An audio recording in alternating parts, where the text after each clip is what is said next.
Woo! Okay. So on my end with StreamYard, I'm live, which means any moment now, YouTube should be letting you know that I'm live. So when YouTube sent out that notification to let the rest of you know that I'm live, we can officially begin with another episode of VypDrive. We are here. Oh, there it is. There, wow. Oh, my Lord.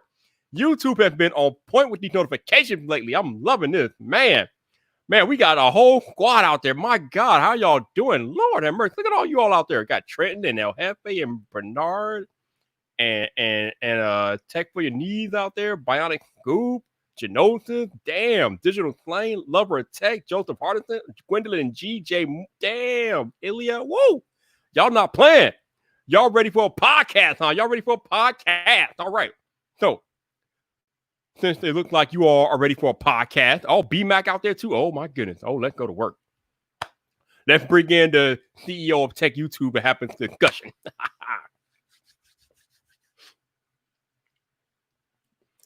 So, this is VypDrive episode 110. I know they're starting to pile up real quick, but hey, availability is easy. I'm getting it done. And with episode 110 brings a dude whose production levels are off the charts, man. So crispy, so smooth, and that delivery. Oh, man. There is a reason why I call him the CEO of Tech YouTube. He's here. He's coming up next on VypDrive, which starts now.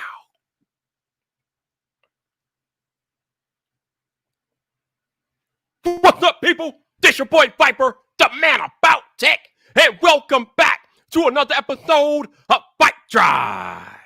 This is the podcast about tech, hosted by the man about tech. And tonight, I have a very special guest on the docket.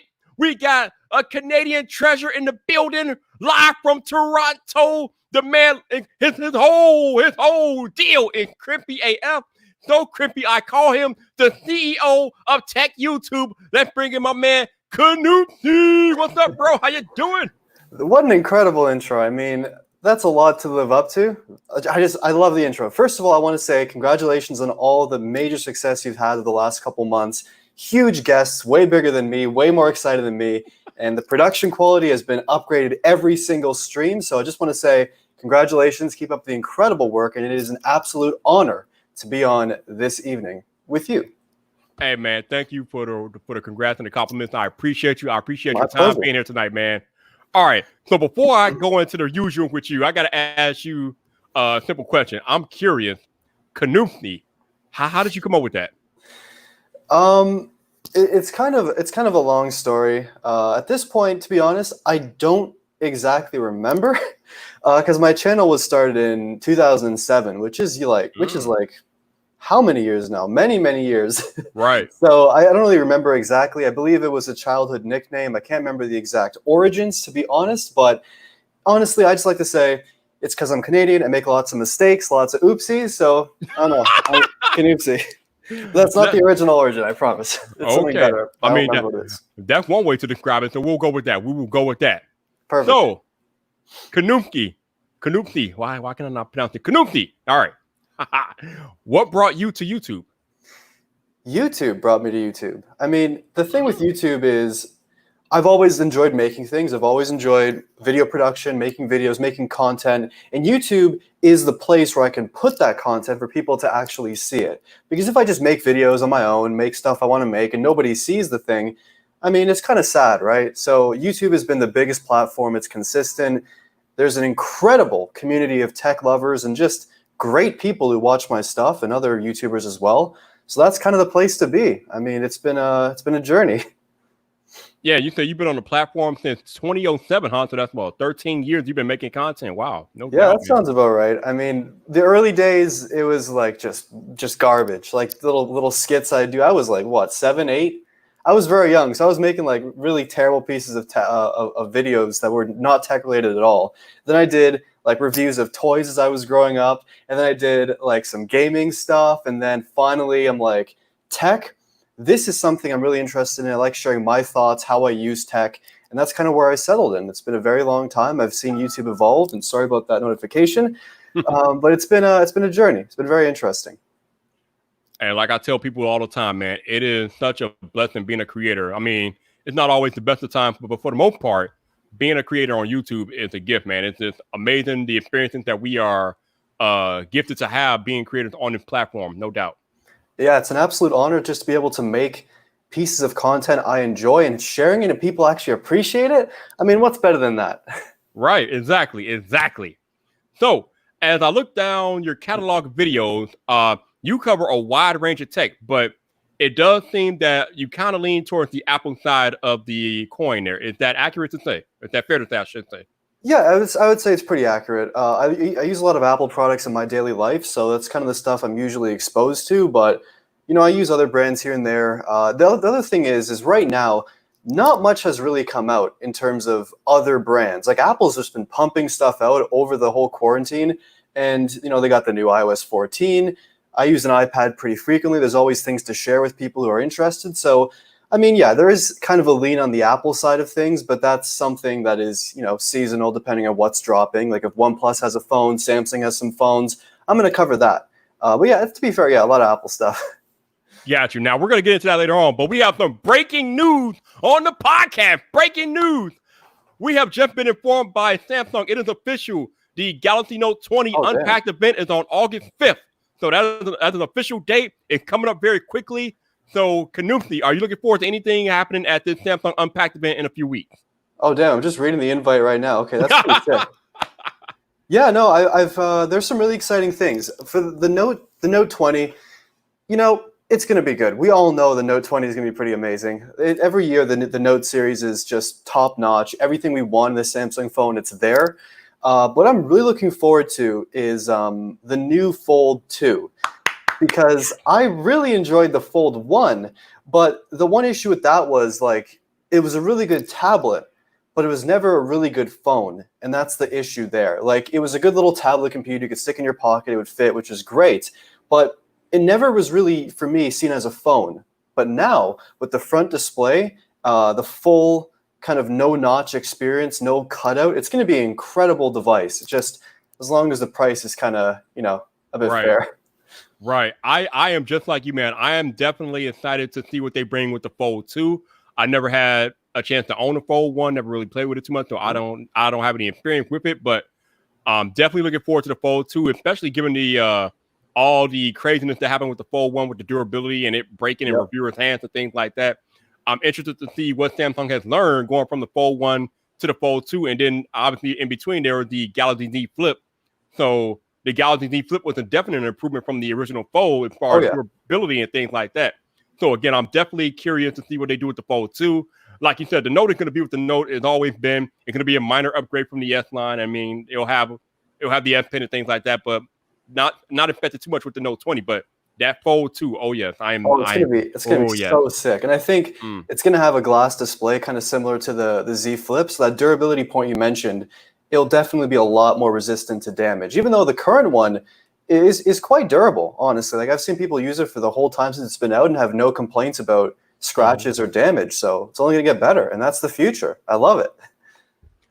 Yeah, I don't know. I kind of hesitate to say that's the future, but it basically is where we're going right now. It is a future. It's definitely where we're going. It seems to be becoming more and more the norm. I mean, we know Huawei has their foldables out there. Samsung obviously has the Fold out there. I think LG has their variant of the folding device with the Velvet and the B60 and all that stuff. Apple have been seen to have patents out there for foldable devices.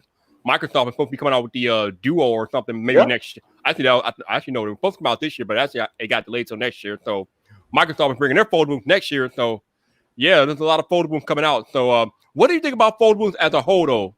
And you just said you feel like they're like the future.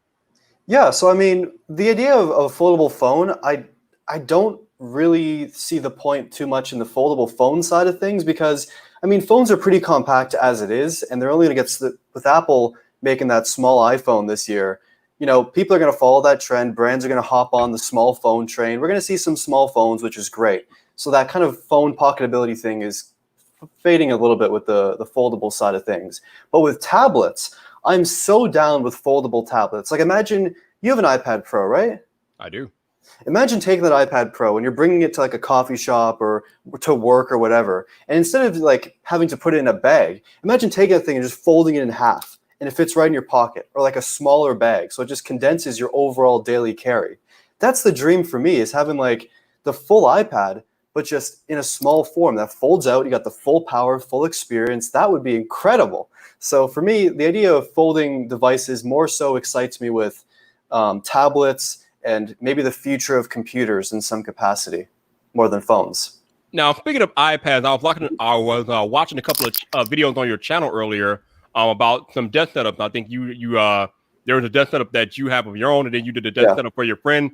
But the overlying congruent thing of both of those setups was an iPad Pro. Mm-hmm. So is the iPad Pro your main computing device right now? I would say, like, okay, it gets interesting because the only things I use my laptop for, besides this video chat, is basically just Final Cut and occasionally Photoshop. That is literally all I use this MacBook for just those basic things. And I don't really, like, if I think about it, there's really nothing else I use it for on a daily basis besides just if I have to edit a video or I have a huge, like, massive Photoshop project that would just make no sense to do on the iPad. But everything else, like, whether it's like emails or I'm watching videos or I'm playing games or like I'm working on like a smaller design project or basically anything else I can think of is done on the iPad. Just video editing is on my Mac. That's all it is. And I hope to be able to do everything on an iPad one day. It's just some things are a bit more efficient on the Mac currently, but I can see that changing just over time. Yes, you are absolutely right. I feel the same way that you do. Obviously, I have an iPad Pro. I have a 12.9-inch 2020 iPad Pro, but it doesn't have Final Cut Pro. And even if it did have Final Cut Pro, I probably couldn't use all the plugins and extra bells and whistles that I can on my MacBook with Mac OS. So for me, I don't feel like an iPad can completely replace my MacBook, but it's pretty damn close. Like you said, for most everything else, you can use an iPad, but those pro-level applications and those pro-level features that you get on Final Cut Pro or Logic Pro, the iPad isn't ready yet. But that kind of segues into the next thing that we can talk about, Canoopsy, which is Apple's upcoming transition over to their Apple Silicon chip. Now, we know that for the past 3 to 4 years, they have been working on Project Catalyst, which is they're trying to get their all their apps to work across all of their platforms. So they're basically trying to make their iPad OS and iOS apps work natively on Mac OS. So with that, considering that they're now transitioning over to using their own CPU for their MacBooks and things like that, I think it's only a matter of time before we see Final Cut Pro on an iPad.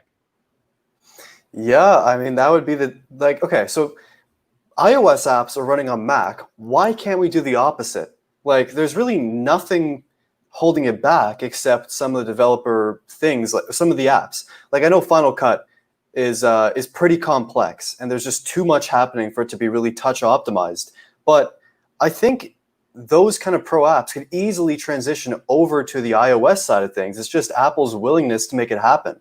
Another interesting thing I saw recently is Apple's working on some sort of DeX kind of competing thing. So you plug your iPad or you plug your iPhone into a computer and like a desktop user interface shows up on your monitor, like a Mac OS thing. And it's kind of been a dream for a while. But I've seen like some people talk about like internal things happening. Like, Apple's actually trying to develop something like this, probably for iOS, 15, or maybe like a software update, like a 0.1 or 0.2 for iOS 14 later on. That would be ideal. And it kind of eliminates, sort of the stress of using an iPad as a mobile computer. So could be cool. Yeah, I did see that patent out there for Apple. It does seem like they are developing their own like DeX competitor, and that would be cool. I think a lot of people have been asking for something like that for years, kind of like an iPad, MacBook kind of hybrid device that will allow you to do like more macOS things, like more portably. I mean, because MacBooks are already portable, but obviously they're not as portable as iPads. So definitely to have that same level of productivity that you have on a MacBook on an iPad or a device similar to an iPad on the go, I think it's the dream. And with Catalyst and Apple switching over to their own silicon, it seems like that's more of reality now. When that will become an absolute reality, we don't know. But it does seem like with the transition coming up, that is more of a reality in the future. So I don't know. Could be interesting. Like, who knows? I mean, I would love to be able to just use the iPad and that's it. But it's just up to Apple. See how much they want to fragment or kill off parts of their line of computers. Because like that's something Apple has always done. Is with the iPod and the iPhone came out, it's like they cannibalized their own product line. Right. Now with the iPad and the Mac being so close, they might cannibalize one or the other. Who knows? We'll have to just kind of wait and see what Apple wants to do. Yeah, I think Steve Jobs had a quote back in the day that went something to the effect of, if somebody's going to pick up on sales and things like that, he doesn't mind if it's Apple. If it happens to be Apple cannibalizing their own sales, then that's fine with him. So, and we know even though Steve Jobs is gone, Apple still has a lot of his DNA in the fabric of what they do and how they do things. So, I'm with you. I don't think they will have an issue cannibalizing their own sales if it means they're still making the money. Oh yeah, Apple would definitely not be opposed to that. Not at all. Shout out to the 25 of you all that are watching the podcast live tonight with me and Canoopsy. Thank you guys for joining another episode of VypDrive. Always warm from my heart that you guys are here each and every night. And like I said, it seems like I'm live every night. So, but you guys keep coming back. So thanks for coming back. If you want to support the podcast or donate, you can super chat. You can buy me a coffee. That link is in the description. Or you can become Frappuccino, Yeah, you know it. Or you can become a channel member. None of this stuff is required, but anything that you're willing to do, as usual, greatly appreciated. Shout out to those of y'all that are listening on audio only this week. Thank you for listening to another episode of VypDrive with my man Canoopsy. Appreciate you guys rocking out each and every week on the audio podcast. If you want to follow my man Canoopsy, his information will be in the show notes, so definitely go check him out. He is legit. Thank you, sir. No problem. Also, if you want to support the podcast or donate, there will be links in the show notes to do that. Not required, but anything that you're willing to do is greatly appreciated. But also, if you happen to be listening on Apple Podcasts, please consider leaving a rating or review as it helps more people discover the podcast. Kind of helps us get back to that top 200 of tech podcasts over on Apple Podcasts. So if you do happen to be listening on Apple Podcasts, please consider leaving that rating or review so we can get this bad boy back into the top 200, baby, because that's where we belong. And shout out to my head of security, El Jefe Review, for the super chat. Thank you, Jeff. I appreciate you, baby. I appreciate you. And shout out to Jadonson for putting my coffee link in the chat there. So if you guys want to donate without YouTube taking a fat chunk of your super chat donation, buying me a coffee is definitely the way to go, but not required. And if you guys want to sub to my man Canoopsy, there is the link to check out his channel. Definitely legit. All right. Now, I do watch your content, but I'm not too familiar with all the inside jokes on your channel and things like that. So what is this stuff about the avocado, man? What is this? I mean, I'm just a fan of avocado. Like, it's a great, It is a fruit. It is a fruit, not a vegetable. I am a big fan of avocado. Like, I mean, it's good for you. It tastes pretty good. Okay. So nice. So basically what I'm getting, the vibe that I'm picking up is that avocado is your bae. Is that fair? Mm-hmm. It depends. It depends on the day. Now, I gotta ask you a question. We gotta talk about these sunglasses for a second. I mean, okay. You may have mentioned it at some point, but I'd love to know what's behind the sunglasses here on your end. Okay. I'm sharing secrets. You got to share some secrets too. I have no problem. I've told this story before, but I'll tell it again. No doubt about it. So when I first started out, like over 2 years ago, I noticed that I could not like keep focused looking at the camera lens when I was doing videos. Mm-hmm. And you know, if you're looking away when you're doing a video, it's kind of like off-putting to the viewer, because when you're doing a video, as you know, you want to be able to make that direct connection with the viewer. Yeah. So I remember way back in the day watching the Casey Neistat video about why he wore sunglasses. And he basically, I think he said something to the same effect of he didn't want people to know where he was looking and something like that. So I figured, okay, let me try that, because if I can't focus on the lens straight ahead, if I put on sunglasses, then you don't know where I'm looking at. I could be looking at the lens, I could be looking at something else, but it will look more natural if I wear sunglasses, because it wouldn't feel like I'm not looking at you. Even if I'm not looking at you, you don't know it. So that is why I wear sunglasses, because I don't have to worry about where I'm looking at. You don't know where I'm looking. So, damn, that's smart. I mean, give me a second. Give me a second here. And shout out to Matt McCourt for the super chat. Thank you, Matt. I appreciate you, man. No doubt. Also, shout out to Drew for the super chat. Thank you, Drew. Oh, we're good. Hey, Canoopsy done switch to the shade. I'm looking at the screen here. The exact thing you just said. I'm looking at the YouTube chat. I'm looking at the StreamYard, and looking at the webcam. This just solves everything. Right. You don't know what I'm looking at right and now. nobody knows what you're looking at. Right. Yep. It is a beautiful thing. But the funny thing is, I don't know. Like it's kind of become a part of my brand now. Like people like, if I don't wear sunglasses, people are like, dude, what are you doing? Like, what's going That's on? you. That's you. Those are from Warby Parker, right? Or those Ray-Ban? Actually, these are Maui Jim. But never heard of it. yeah, apparently I think they're like one of the top designer sunglasses out there, or whatever. But because of you, I do own a pair of Warby Parkers, and they are legit. I like See, Warby Parker, I am able to influence. Yes, I remember watching your ad spot for it, and I happened to be out about in the mall one day, and I saw Warby Parker. I'm like, oh, that's that company that Canoopsy was advertising. Let me go check them out, and they're legit. They're definitely legit, man. No doubt. See, that is why companies and brands should be more willing to work with influencers, creators. You heard it because we trust each other. So we know if we sponsor something or we put our name behind something, it must be legit. So I knew when I saw that ad spot in your video, I'm like, oh, they must be legit. That's Canoopsy, man. That's the CEO of Tech YouTube. He's not putting no crap on the channel, right? So I had to walk up in there. I'm like, damn. I'm like, okay, I see it. So yeah, man. I love it. Thanks for sharing that bit of history there. I appreciate it. No, hey, thanks for asking, man. No doubt. Like, I mean, it's just so fun because you get the idiots that come in there. Why are you wearing sunglasses inside? Blah blah blah. We can't see your eyes. Blah blah blah. Listen, dude, don't worry about what I'm doing. No, it's all good. You, Casey, El Jefe, the sunglasses thing, that's your brand. Like, that's you. Without it, just wouldn't be right. So, I mean, don't listen to any of the haters. Never listen to the haters. Never. Keep doing your thing, obviously, Never, ever, ever. No, man. No doubt, man. The haters have no headspace in no rent in my headspace, or however you say it. No rent. They don't live in my head. I love it. And you already know it. Being as large as you are, I'm pretty sure you have your fair share of detractors and naysayers and haters. Oh, I do. I definitely do. Go tell them to suck on an avocado. We'll keep it PG.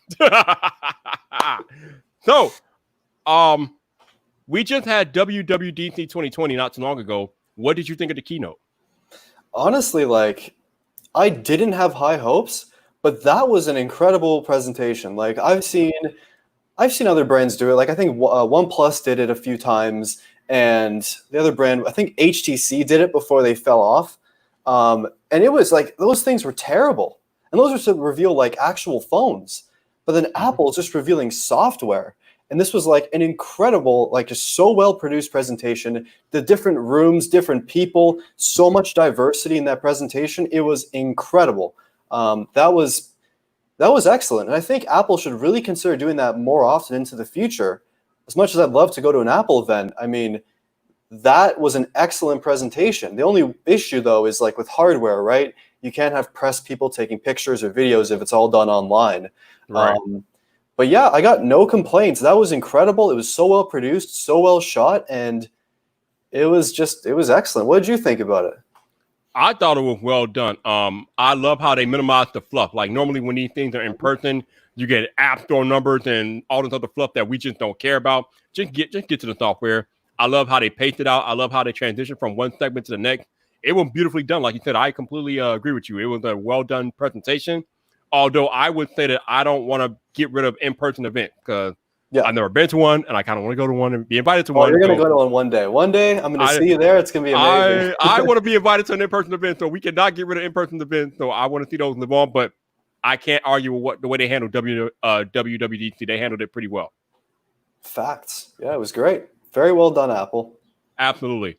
Now, have you had a chance to play with iOS 14 betas yet? Yep. So I have it on a spare iPhone, and I have it on my main iPad Pro. And it's been very nice. I really have enjoyed the experience so far. It's not that big of an update, to be real, at this point. Mm-hmm. The main thing is the widgets. That's kind of amazing. I like that. Yep. But it's not that huge of an update, so there isn't really too much to talk about. It's a lot of little things on the side that are just kind of build up into being a better overall experience.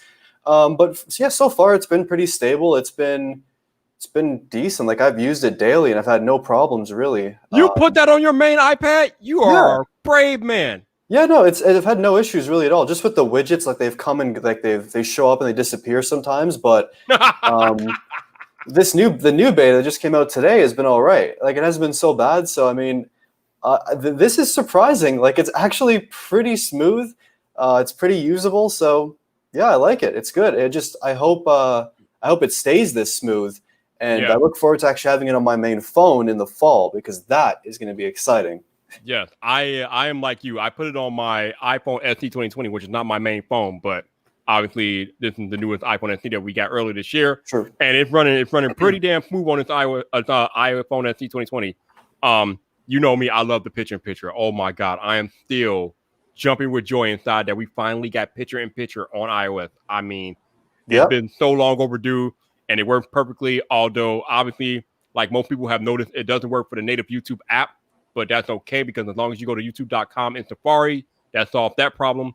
Will it work for the YouTube app natively? I don't know. I mean, that's up to YouTube. I mean, that's it's their decision. I mean, it would definitely be nice of them, but they also, of course, want to have their YouTube Premium subscription, right? They want to have like the being able to close the app and still hear it. Like still hear music or that kind of stuff. So it kind of conflicts with their own subscription thing. So who knows? They may. It could happen. Yeah, I don't know. I hope so too. I mean, I don't have high hope though because I mean, picture-in-picture has been available on iPad for a while now, and the YouTube app on iPad still doesn't support it. So I don't have high hope for the iPhone. But hey, I mean, crazy things have happened in 2020, so I don't know. It's true.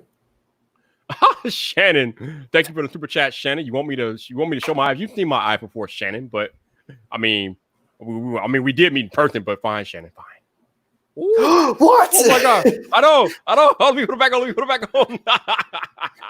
Thanks, Shannon. I appreciate you. Oh man, but yeah, like I said, the WWDC is fine. Picture-in-picture is awesome. The widgets are pretty cool. I'm glad that at least on iPhone anyway, we can move them around to any home screen. Yep. I'm not sure why we can't do that on iPad. Having them in that same spot and not allowing us to put them on any home screen page on the iPad is kind of perplexing, given that the iPad has more real estate. I don't understand that.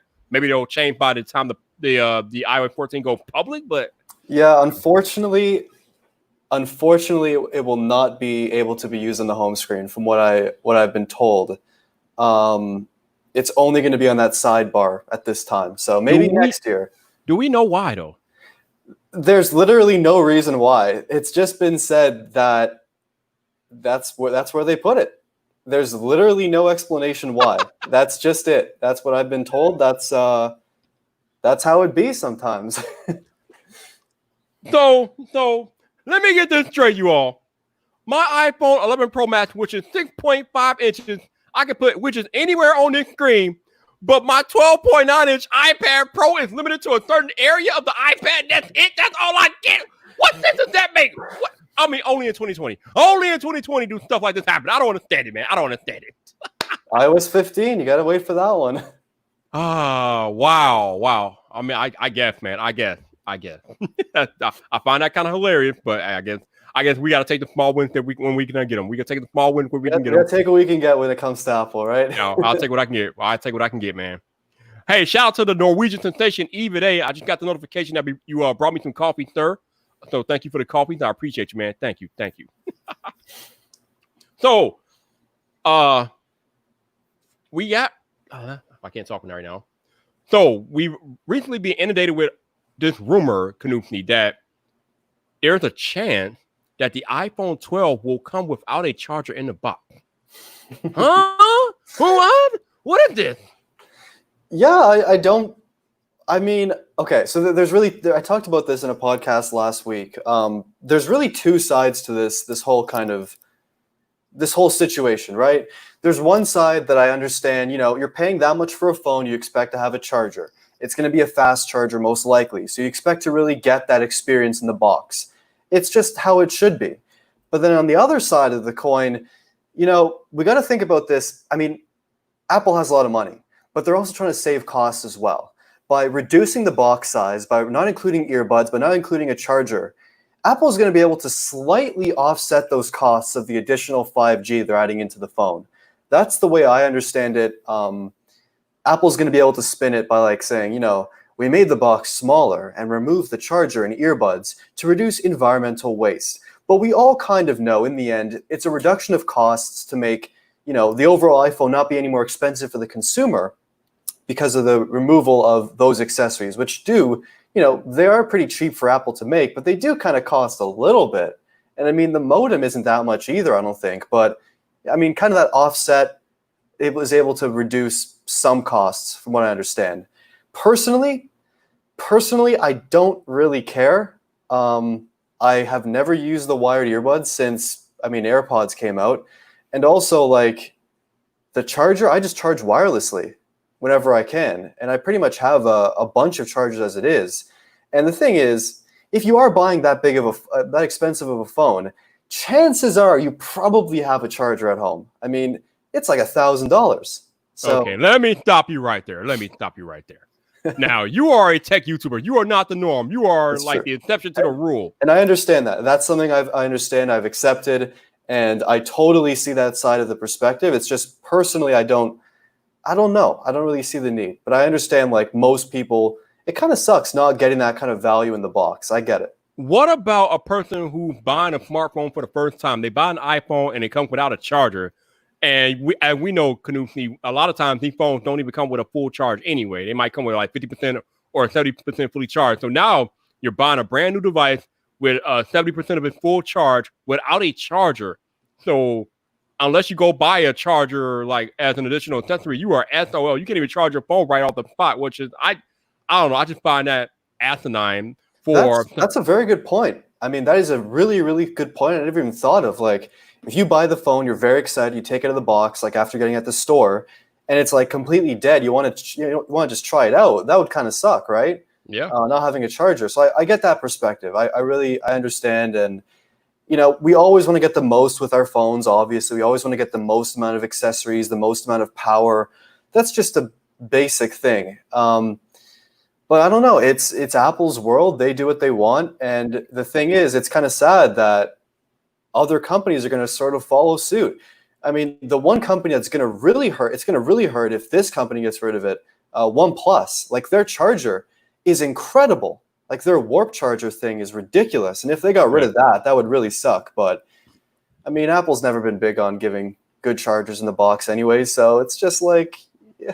Yeah, I don't see OnePlus doing something like that because they have a proprietary charger. So I don't know if they would want to do that anyway.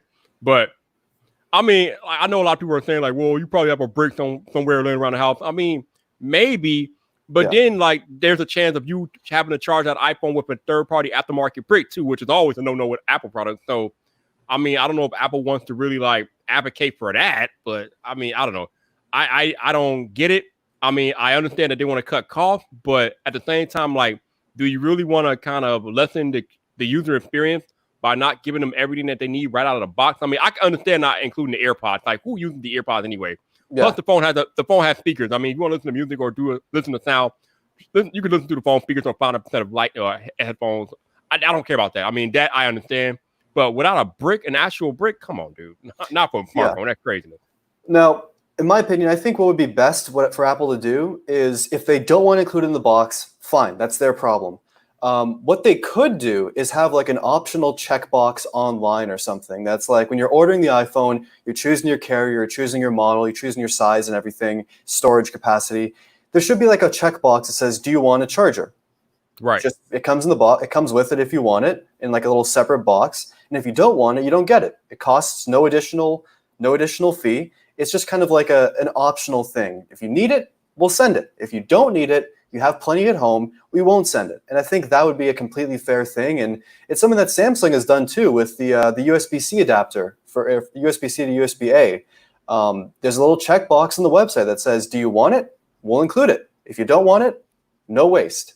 So, I mean, if they don't want to include it in the box, at least give customers the option to redeem it for free or get it shipped to them as well. Because, yeah, the points you mentioned, definitely valid and strong points for sure. Yeah, I mean, if they did it that way, if they included it as like an optional thing on the website, then that's fine. We could do that. But just to completely omit the brick from the box and just be like, hey, you gotta deal with it. That's not cool, Apple. That's not cool. But I get it. Obviously, this is all rumor. We don't know anything until the phones actually come out in September, October. But I mean, just even them considering it is kind of wild to me. But I mean, it's Apple, and we know they're all about courage. So nothing surprises me anymore. Nothing. Yeah, that's true. Nothing. So with that, with the imminent arrival of the iPhone 12 coming in a few months here, what would you like to see on iPhone 12 that we haven't yet had on an iPhone? Really, like, I don't really have many complaints about the current iPhone. Maybe like the new design. Like, I'd love to see that iPad design form factor. I think it looks great from the leaked renders and stuff. I'd also like to really see the 120 hertz display because other manufacturers have done it, but when Apple does the 120 hertz on the iPad, it just feels so smooth. And already on the iPhone with like at 60 hertz, it feels crazy smooth. Like switching from the 11 Pro to the OnePlus 8 Pro or the Galaxy S20, like it's not that big of a difference from like my own viewership. I'm sure that people can see a lot more of a difference between the refresh rate, but for me, I'm like, this isn't such a huge difference. But imagine like Apple 120 hertz with the iPhone gestures, with Apple's magic they use with the displays. That'd be crazy good. So definitely the 120 hertz refresh rate would be amazing. I mean, some camera upgrades would be nice. The cameras are already pretty amazing on the iPhones, but I guess a better wide angle camera could be good. Yeah, I don't know. I hope they, the design is a big thing for me. I really like the squared off design. Everything else is kind of just a bonus at this point. Yeah, I definitely would like to see that design, like you said, especially if they harken back to the iPhone 5 design language. Mm-hmm. Oh, that was so sexy. That phone is looking hot. Jeez, Mm-hmm. like seeing it today. Whew. Yeah, if they do that. Yeah, I would love that. But yeah, like you said, it's not. I mean, there's not too much more that they can add on there. But obviously, a new design would be cool. We know it's supposedly coming with 5G. Unfortunately, for those who are that big into 120 hertz, it seems like that's not going to make it this year. If you listen to leaks and rumors, but who knows? Other than that, I mean, I got my biggest wish, picture in picture. So I mean, I don't know how much more they can do after that, but I'm sure Apple will figure it out. Like you said, we'll probably get upgraded cameras, so that's pretty cool. I mean, I don't know. Yeah, I mean, we'll have to wait and see. What's really exciting though is this tiny 5.4-inch iPhone. Yeah. From Marquez's video, like it's about the size of, it's in between the SE and the original SE, the new SE and the original SE. That's impressive. They have a full screen phone in that small of a form factor. And there's going to be some compromises for sure. It's not going to be the Pro model. We know that. Right. But just having an iPhone, like that's what people have wanted for years. And it's going to be somewhat affordable too, from what I've heard. Like it's not going to be like $1,000. It's going to be like, what, like $549 I saw at some point? It's going to be a cheap iPhone. And that is kind of what many people have wanted. So it could be interesting. You personally, do you use a big phone or a small phone? I'm a big phone person, definitely. Okay, so you're going to get the 6.7. Oh, yeah. Okay. Easily. But yeah, like you said, there's a lot of people that prefer that smaller form factor, so they are going to gravitate towards that 5.4-inch iPhone, especially like you said, because it's not going to be that expensive. I mean, we know that the Pro model will be $1,000 or more, but the regular iPhone models, the regular iPhone 12, they're going to be around $500, $600, $700. So yeah, they're going to be, and for the last 2 years, those have been the top selling smartphones, not iPhones, smartphones. Yep. Period. So we know if Apple does come out with that iPhone 12 at that price point, it's going to sell like hotcakes almost immediately. Oh, you know it. That thing is going to be crazy. Definitely. All right. So I want to talk about your desk setup videos. Now, I watched the one you did today for your friend where you guys hung up the Nike sign, and that's something that you actually did in your school. You said you created that in your school. But I'm curious, how long did that take you to do that whole setup? Because, I mean, that had to take some time. Yeah, like I'll give you the full story here. So basically, this was our second semester of year 3. I have like one more year to do. Just like second semester of year 4. I have a few courses left on the side I still have to finish, but basically it was thesis. It was our biggest final project for the semester, and it had nothing to do with the iPad setup at all. Like, just I need to make that clear. So like we were working on our school project, you know, on and off throughout the weeks, and then we had this idea. It's like, why don't we make a really sick Nike themed desk setup with the iPad Pro? And during our kind of thesis brainstorm, during our thesis work sessions, we'd always try to figure this out as well on the side. We always figure out, okay, what kind of keyboard should we get? What kind of desk should we get? How are we going to make this work with the iPad? And it kind of became like a little side project during our main project of stress during the semester. And it took a good 3 to 4 months actually to really, actually more than that, to really develop, the idea, how to make it work, find the components, and just really make it into reality. Then eventually, as soon as quarantine hit, pretty much all of the parts were in. Like we had everything ordered, everything came in time. And then as soon as kind of things eased up a little bit, we built it, we shot the video, what you saw. And I'm kind of happy with how it turned out. I really enjoyed working with somebody else on their own setup, because I have my own opinions on how things should look, how things should work. But it was very cool to talk to somebody else about how they work and how to make their setup work more for them instead of just, how I work. So it was a good experience. It took a ridiculously long time, but I'm glad people enjoyed it and left some nice comments. So. Yeah, that Nike sound over the death look sick, man. I mean, that looked like it was I looked like it actually came from Nike. Was that thing is crazy. We basically modeled it after the ones that you see at the Nike stores and the Nike HQ. It's the exact orange paint. That thing is huge. Like, it is absolutely crazy how big that thing is. And shout out to our school for letting us use the CNC machine. $30 a piece of wood, and it was done. It was incredible. And it looks amazing in person. The video didn't even do it justice. It looks so good in person with the glowing light strip behind it. It's like nice. It pulsates. Like, it is crazy. Yeah, the glowing light was definitely a nice touch, man. Y'all did the thing on that one. That was a good look. Thank you. No way. Thank you, man. Yeah, that's your content. You got it done, man, as you usually do. That's why you're the CEO of Tech YouTube, because you get it done, man. Jeez. So, yeah, that's you, man. That's you. So, recently you had a unique experience that I want to talk about. You made yourself available for the Saturday Night Tech Fight. Now, I have explained this concept on the podcast before, but for those of y'all that are listening for the first time, let me go over how this goes. So basically, the tech fights are live tech debates between usually two individuals.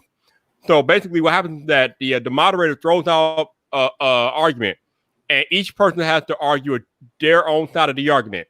And whoever is more convincing to the judges is the one who wins the round for that particular argument. So our boy Canoopsy here, he came into a battle royale, which means he came in there like pretty much unannounced, and he started mowing people down. He started winning argument after argument against, I think he beat like 4 to 5 people in a row before he finally got taken out. And even when he got taken out, it was controversial. But talk to us about your tech fight experience, man, because you came in there like a boss.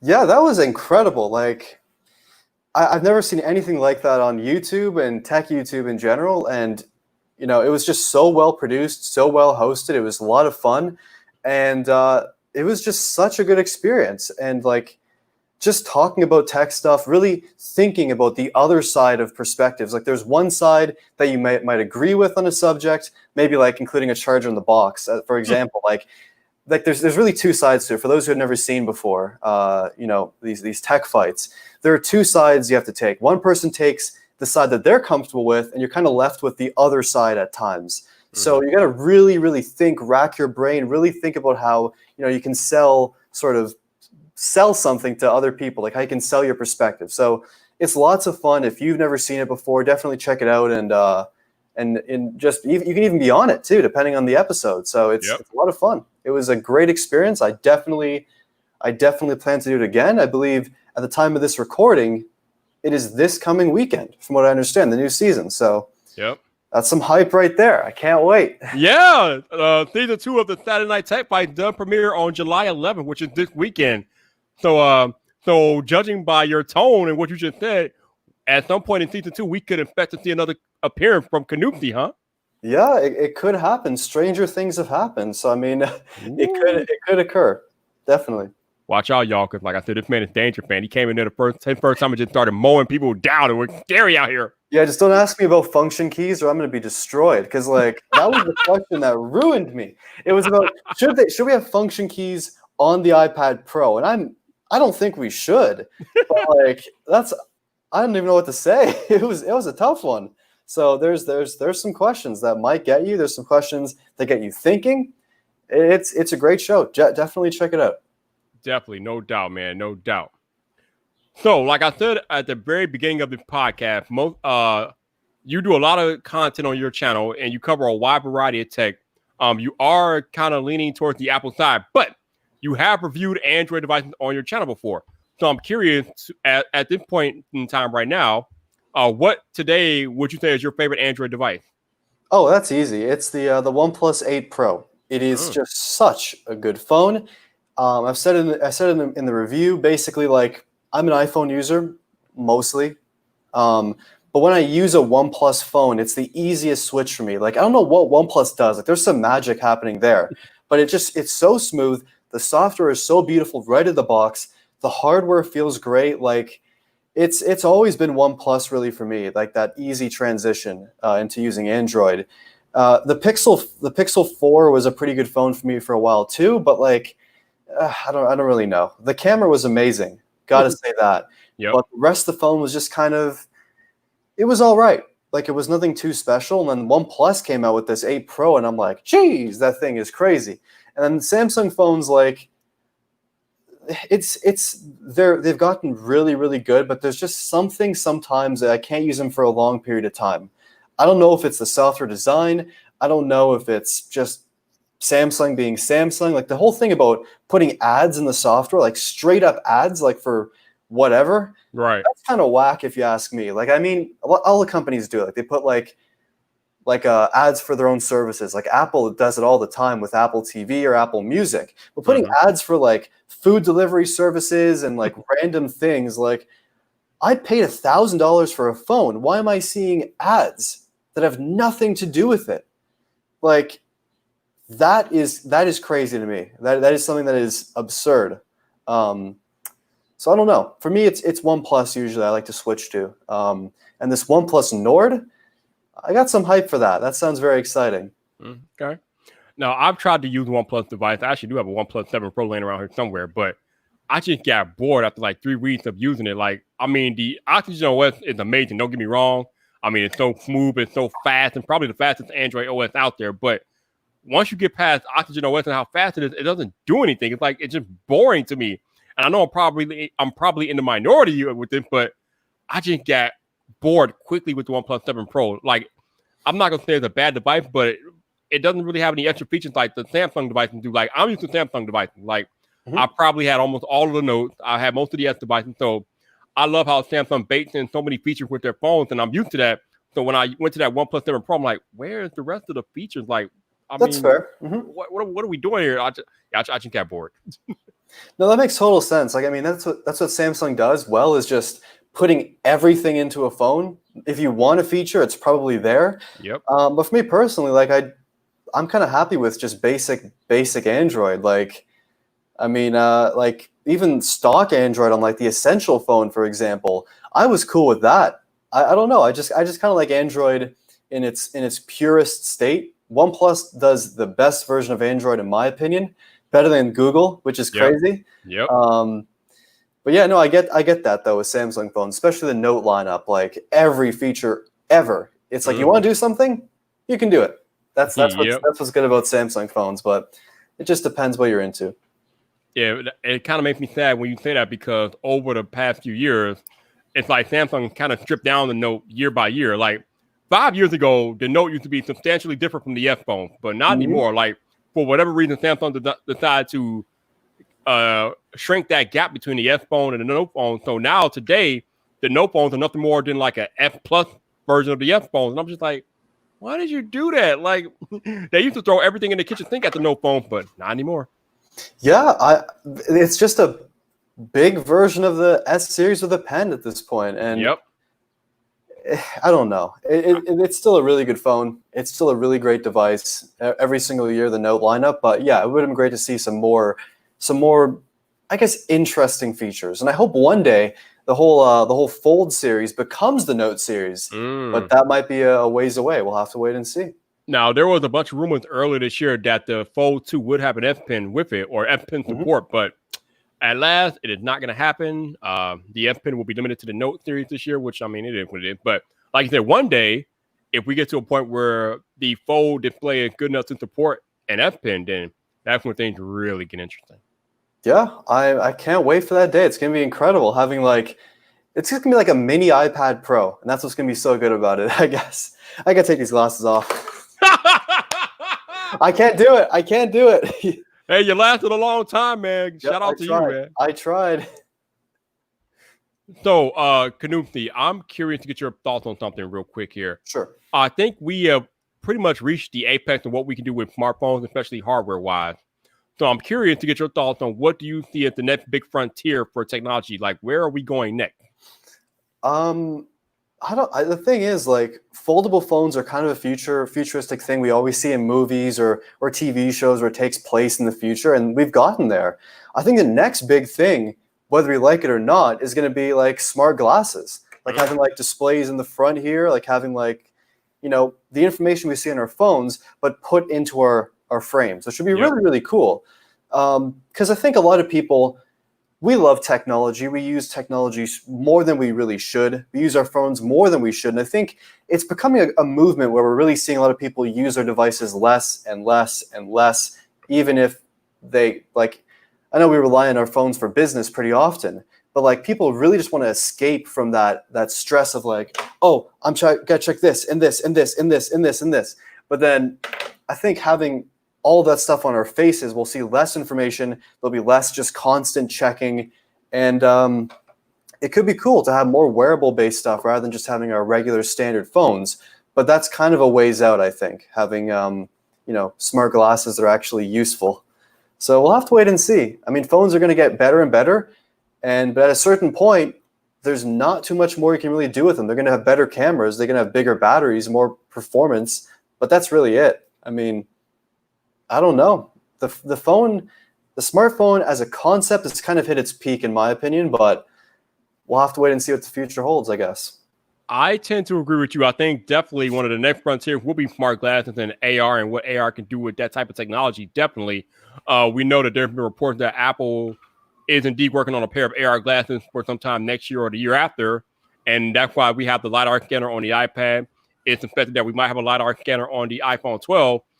It's rumored that Apple is taking all that LiDAR data and giving it to their AR team so they can have like the best work possible on their upcoming AR glasses.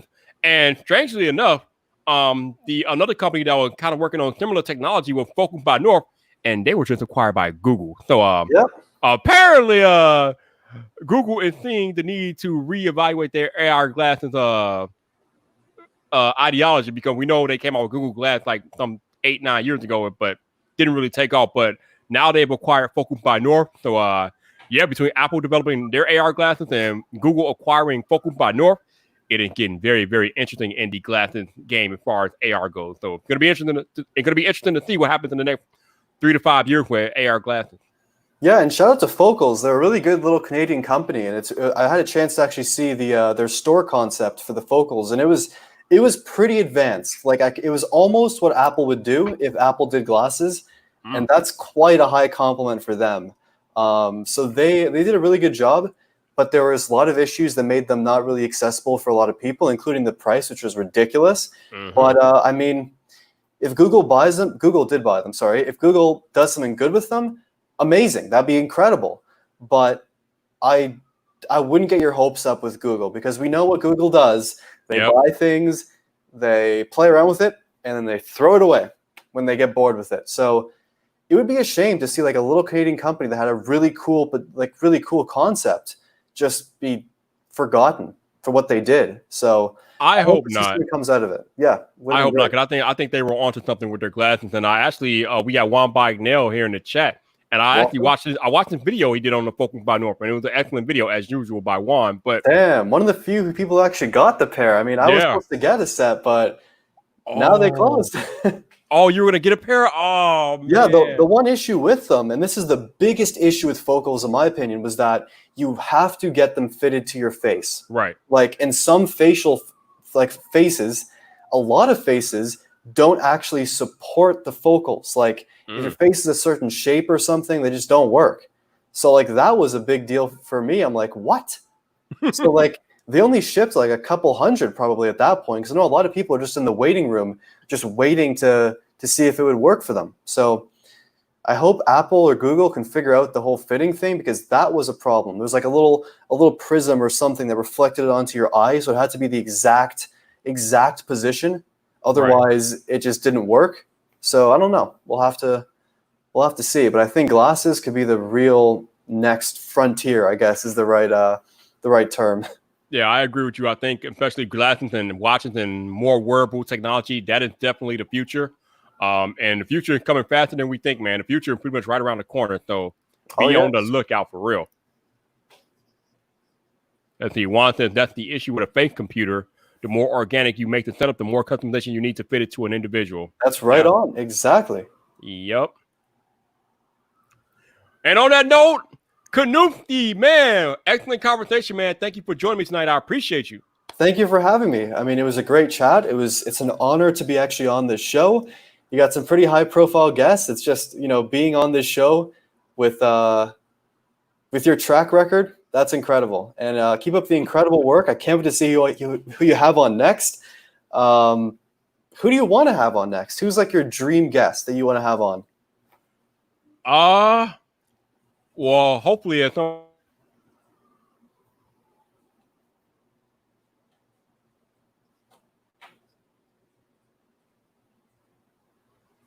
That, but yeah. Sorry, say that again. You froze at the exact second you said. So you said as far as like dream guests, I'm trying to get Flossie Carter on here. We'd love to talk to him one-on-one. Yeah, he's amazing. That would be the dream to have him on for sure. Yeah, definitely. And maybe get Casey Neistat on here one day. So, but yeah, right now I'm trying to get Flossie Carter on here, and that's an ongoing thing. So we'll see what happens with that. Don't know. Yeah, that'd be sweet. But man, I mean, you're pretty high profile yourself, man. You are the CEO of Tech YouTube, man. You're doing big things over there. I see you, man. I really appreciate that. That's quite the high praise. I would disagree with that statement, but you don't have to agree. I agree. I appreciate it. Thank you for all the kind words. It's been a real honor to be on here. No doubt, man. I appreciate you. Thank you. Shout out to those of y'all that watched the podcast live tonight. Thank you for another episode, or thank you for joining me on another episode of VypDrive with me and Canoopsy. Appreciate you guys rocking out each and every episode.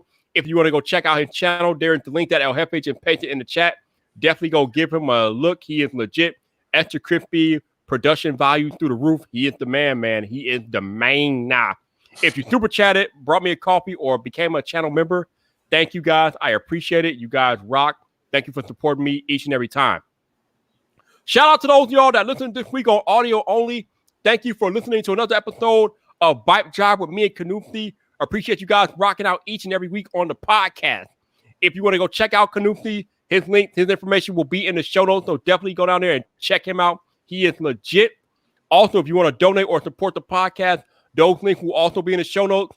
Not required, but anything that you're willing to do, greatly appreciate it. I appreciate you guys rocking out each and every week on the audio side of things. If you happen to be listening to this podcast on Apple Podcasts, please consider leaving a rating or review as it helps more people discover the show. Trying to get the show back into the top 200 of tech podcasts over there on Apple Podcasts. So please consider leaving that rating or review if you happen to be listening to VypDrive on Apple Podcasts. For those of y'all that are watching live, I will be back tomorrow night with the Emperor himself, Roberto Blake. So that will be a fun podcast. So make sure you come back for that if you guys want to go. If you guys want to rock out with me and Roberto live tomorrow night. But until the next time, people, this your boy Viper, the man about tech. You know where to find me. So come back for more. Peace.